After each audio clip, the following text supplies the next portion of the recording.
দেখছেন সবাইকে স্বাগত জানাচ্ছি। বহু বিবাহর জগৎ থেকে আমি মাহমুদুল হাসান। আপনারা অনেকেই হয়তো বাইরের মধ্যে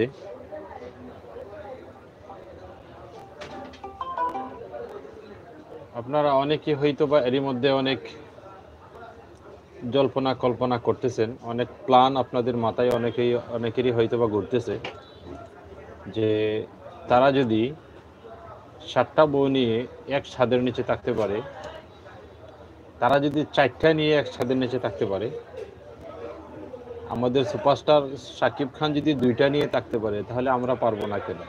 তাই তো অনেকেই হয়তো বা এই স্বপ্ন নিয়ে বিভোর আছেন যে 5টা 7টা বিয়ে করবেন। কারণ এর মধ্যে তো ভিডিও ভাইরাল হয়েছে, আপনারা দেখেছেন। বাংলাদেশের আমাদের এক ভাই, উনি 7টা বিবাহ করেছেন এবং এক ছাদের নিচে উনি আছেন 7 জন বউ নিয়ে। তো এটা কিন্তু ইসলাম এবং বাংলাদেশের আইন কোনোটাই সমর্থন করে না। আপনি ইসলামী আইন অনুযায়ী 4টার বেশি বিবাহ করতে পারেন না।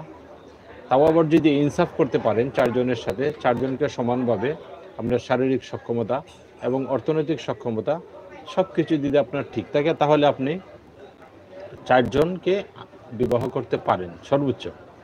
কিন্তু আমাদের এক মুসলমান ভাই, উনি এত আবেগী, ওনার মার স্বপ্ন পূরণ করতে গিয়ে, ওনার মা বলেছেন 7টা বিবাহ করতে, উনি ওনার মার কথা মানতে গিয়ে, স্বপ্ন পূরণ করতে গিয়ে উনি 7টা বিবাহ করেছেন। এই যে 7টা বিবাহ করেছেন, সেটা তো বাংলাদেশের আইন কোনো মতেই সমর্থন করে না। বাংলাদেশে আইন বিরোধী কাজ, দেশের আইনকে অমান্য করা হয়েছে। এখন তার বিরুদ্ধে কিন্তু বিভিন্ন পত্রপত্রিকায়, মিডিয়াতে লেখালেখি হচ্ছে। দেখুন, যে কোনো সময় কিন্তু তার বিরুদ্ধে আইনানুগ ব্যবস্থা নিতে পারে, এবং তার বিভিন্ন স্ত্রীগণ মিডিয়াতে কিন্তু কথা বলতে শুরু করেছেন তার বিভিন্ন অনিয়মের বিরুদ্ধে। আরেকজন ভাই, উনি খুব চালাক, উনি 4টা বিবাহ করেছেন এবং এই 4টা বিবাহ করতে গিয়ে উনি কি করছেন, উনি যেটা বলেছেন মিডিয়াতে, যে উনি প্রত্যেক স্ত্রীর কাছ থেকে অনুমতি নিয়েছেন আগে। উনি খুব চালাক। আপনারা জানেন যে আমরা একটা কথা জানি যে আরবের যারা শেখ, তারা নাকি 4টা বিবাহ করে, অনেকেই, সবাই না, এবং 4 জন স্ত্রীকে তারা 4টা বাড়িতে আলাদা আলাদা রাখেন এবং আলাদা আলাদা তাদেরকে সময় দেন। সেই আরবের সুঠাম দেহের মানুষগুলা, যারা কিনা খুব শক্তিশালী এবং যাদের অর্থনৈতিক অনেক ভালো, অনেক ধনী, তারাও 4 জন বউকে কন্ট্রোল করতে একসাথে পারেন না, অনেকেই আলাদা আলাদা বাড়িতে রাখেন। তো আর আমাদের এই বাংলাদেশি যুবকেরা 7টা বউ নিয়ে এবং 4টা বউ নিয়ে, 6টা বউ নিয়ে কিভাবে এক ছাদের নিচে একসাথে তারা থাকেন, আমার মাথায় আসে না।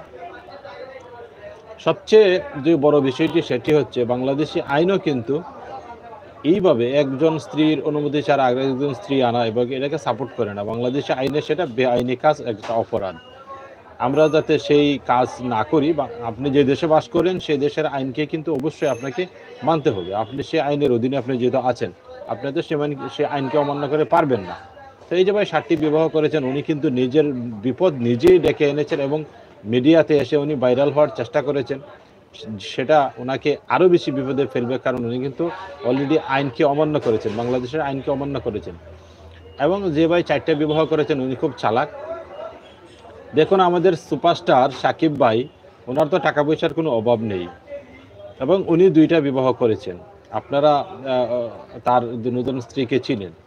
এবং দেখুন, কিছুদিন পর উনি ওনার এক স্ত্রী মিডিয়াতে আসেন, এক ধরনের বক্তব্য দেন। ওনাকে কিন্তু বিভিন্ন সমস্যায় এবং বিব্রত বোধ করতে হয়, বিভিন্ন সমস্যার সম্মুখীন হতে হয়, সমালোচনার সম্মুখীন হতে হয়, বিভিন্নভাবে ওনাকে কিন্তু পেরা দেয়। কারণ দেখুন, এক ভুবলি এবং এক অপবিশ্বাস, কি মনে করেন, এই দুইজনকেই কিন্তু উনি একসাথে এক ছাদের নিচে বা এক পাশাপাশি কিন্তু রাখতে পারেন না। এত বড় একজন সুপারস্টার, এত বড়, ওনার তো টাকা পয়সার কোনো অভাব নেই, কোনো কিছুরই অভাব নেই। ওনার মতো সুপারস্টারই তো পারেন না 2 জনকে একসাথে রাখতে।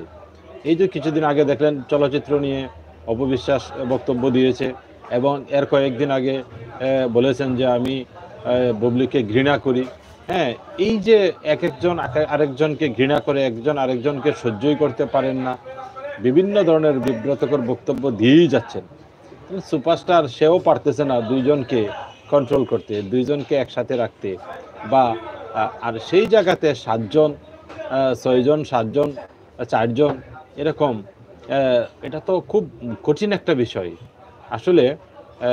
আপনি যদি সুখী হতে চান, একজন স্ত্রীর দ্বারাতে হতে পারেন, 2 জন দ্বারাই হতে পারেন, এবং 6 জন 7 জন করে সমাজকে আপনার দেখা দেখি আরো অনেক মানুষ হয়তো এরকম চেষ্টা করবে যে সে যদি 7 জন পারে, আমি কেন 14 জন পারবো না।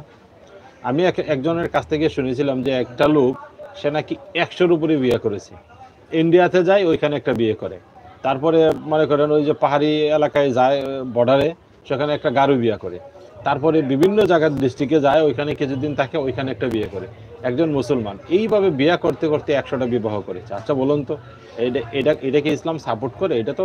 এটা তো আরো মানুষকে, ইসলামকে মানুষ, বিধর্মীরা তো নিয়ে আরো সমালোচনা করবে, আমাদেরকে আরো ঠাট্টা করবে। আপনি যদি সুখী হতে চান, একজন স্ত্রীকে দিয়ে হতে পারেন, 2 জনকে দিয়ে হতে পারেন, প্রথম জনের অনুমতি নিয়ে, যেহেতু সরকারি আইন আছে, অনুমতি নিয়ে আপনি দ্বিতীয় বিবাহ করতে পারেন। তো ইনসাফ, আপনার অর্থ সম্পদ থাকলে আপনি অবশ্যই করেন, অসুবিধা কি, আপনি অনুমতি নিয়ে করেন এবং সবার সাথে ইনসাফ করেন। তাতে করে তো একজন বোন তো একটা স্বামী পেল। আপনি যদি একটা করেই বসে থাকেন, সামর্থ্য আছে, আর না করেন, সেটাও তো ঠিক না, সেটাও ঠিক না। আপনার সামর্থ্য আছে, আপনি করেন, সমস্যা নাই। তবে আপনি ইনসাফ করবেন তাদের সাথে, আর যদি পারেন তাহলে আপনি অবশ্যই সবার সাথে, সবাই এই কাজ করতে যাবেন। এটা খুব রিস্কি কাজ। বাংলাদেশে আইনেও সেটা একজনের অনুমতি ছাড়া আরেকজনকে বিবাহ করাটা ঠিক না। আইন অনুযায়ী আপনি বিপদে পড়তে পারেন যে কোনো সময়। তবে আমি আশা করব ভাইয়েরা, বোনেরা, ভাইয়েরা বিশেষ করে যারা একাধিক বিবাহ করতে যাবেন, তারা অবশ্যই আইন এবং ইসলামের বিধিবিধান সবকিছু মেনে খুব ঠান্ডা মাথায় চিন্তা করে এগোবেন। কারণ 2 জন স্ত্রী কিন্তু একসাথে রাখা যায় না। ভাগ এবং সিংহকে একসাথে রাখতে পারবেন, এটা সম্ভব হতে পারে, কিন্তু আপনি বাংলাদেশের যেমন 2টি দল আছে, একটি দল আওয়ামী লীগ, একটা দল বিএনপি এবং আওয়ামী লীগকে আপনি একসাথে যেমন রাখতে পারবেন না, আর ঠিক 2 জন স্ত্রী কিন্তু আপনারা একসাথে রাখতে পারবেন না, এরকম সমস্যা হবে। তো আপনাদেরকে বলবো যে আপনারা অবশ্যই অনেক কিছু চিন্তা করবেন, চিন্তা করে কিন্তু এই কঠিন পথে পা দিবেন। কারণ এই শাকিব খান আমাদের সুপারস্টারের দেখা দেখি, বা এক ভাই 7টা বিবাহ করেছে, আরেকজন 4টা করেছে, আরেকজনের কপালে একজনও নেই। বাংলাদেশের অর্থনৈতিক অবস্থাটা এমন হয়েছে যে অনেকের 7টা, অনেকের 1টা, হ্যাঁ, অনেকের নাই, অনেকের গুল্লা। এই যে গুল্লা, অনেকের গুল্লা, কারণ অনেকের একটাও নাই। কেন ভাই? একটাকেই তো সে পালতে পারবে না। এখন বাংলাদেশের যে অবস্থা, আপনার 80 টাকা কেজি যদি আমি আলু কিনি বাজার থেকে, তারপর যদি আপনি 150 টাকা কেজি সয়াবিন তেল কিনি, আর 70 টাকা কেজি চাউল কিনি, তো আমি তো ভাই একজন নিয়ে বিপদে আছি।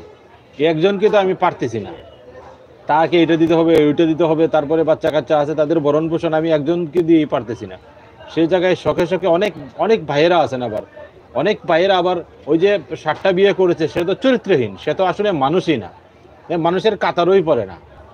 সে কেন 7টা বিয়ে করতে যাবে? মানে তামসা মনে করছে। বাংলাদেশের আইনও মানে নাই, ইসলামের আইনও মানে নাই। সে কি মুসলমান নানি? এক কিন ধরনের মুসলমান, 7টা বিবাহ করে। 7টা বিবাহ কি ইসলামে আছে না বাংলাদেশের আইনে আছে? আইনে নেই, ইসলামে নেই, সে 7টা বিবাহ করে। সে বদমাস, সে বদমাস। এইরকম বদমাস মার্কা মুসলমানে ভাই দেশটা এখন বইরে গেছে। কেউ একটা বিবাহ করে বউ রাখতে পারে না, বউর ভরণ পোষণ দিতে পারে না, বউকে খাওয়াইতে পারে না। সেই জায়গাতে এখন 7টা বিবাহ করে, 4টা 5টা বিবাহ করে, এর তারপরে যে যেখানেই যা সেখানেই একটা বিবাহ করে। ইন্দুরের মতো মানুষের কথা বলে যে ইন্দুর এক রাইতে একটা বিবাহ করে, পরের রাইতে আরেক ঘরে যায়, ওইখানে গিয়ে আরেকটা বিবাহ করে, এর পরের রাইতে আরেক ঘরে যায়, ওই ঘরে গিয়ে আরেকটা বিবাহ করে। এটা গ্রামের মানুষ বলে আর কি, যদি এটা বিজ্ঞানসম্মত না, তবে এটা গ্রামের মানুষ বলে। তবে ইন্দুর মার্কার চরিত্রের মানুষ যারা আছে, তারা মনে করেন ইসলামে আছে কিনা, ইসলামী শরিয়াতে বৈধ কিনা, বাংলাদেশের আইনে বৈধ কিনা, এগুলো চিন্তা করে না। তারা হলো ইন্দুরের মতো, যেখানে যায় সেখানেই জট লাগে, যেখানে যায় সেখানেই জট লাগে। এই ধরনের চিন্তা চেতনা থেকে আমাদেরকে বাহির হয়ে আসতে হবে। কারণ শুধু আল্লাহ তো দুনিয়াতে এই জন্য পাঠান নাই যে যাও বান্দা তুমি দুনিয়াতে গিয়ে 5টা 7টা 10টা 12টা, হ্যাঁ, 15টা 20টা বিবাহ করে আসো। এবং বাংলাদেশে অনেক মেয়েরাও আছে, আপনারা অনেক মেয়েদের ঘটনা এর মধ্যে মিডিয়াতে দেখেছেন, সে বিবাহ করে তারপরে তার ব্ল্যাকমেইল করে তা ওই স্বামীর কাছ থেকে টাকা পয়সা আদায় করে তারপরে ওই স্বামীকে ছেড়ে দেয়, তারপর আরেকটা বিবাহ করে। এইরকম ডজন ডজন বিয়ে করতেছে, এরকম অনেক মহিলা আছে বাংলাদেশে। এইরকম যারা বদমাশ চরিত্রের মহিলা আছে, বদমাশ চরিত্রের পুরুষ মহিলা যারা আছে বাংলাদেশে, তাদের বিরুদ্ধে ব্যবস্থা নেওয়া হোক, আইন অনুযায়ী ব্যবস্থা নেওয়া হোক। অবশ্যই ইসলাম 4টি বিবাহকে বৈধতা দিয়েছে, জায়েজ করেছে, 4টি বিবাহের অনুমতি আছে। সেটা ইনসাফ করতে পারলে সেটা সে করতে পারে, সরকারি আইন মেনে সেটাকে করতে পারে। এর বাহিরে যারা এই বদমাশি করতেছে, বিবাহর নামে যারা ব্যবসা বাণিজ্য করতেছে, লুটপাট করতেছে, টাকা পয়সা আদায় করতেছে বিভিন্নভাবে, এদের বিরুদ্ধে ব্যবস্থা নেওয়া হোক। এটাই আমরা কামনা করি। ভালো থাকুন সবাই।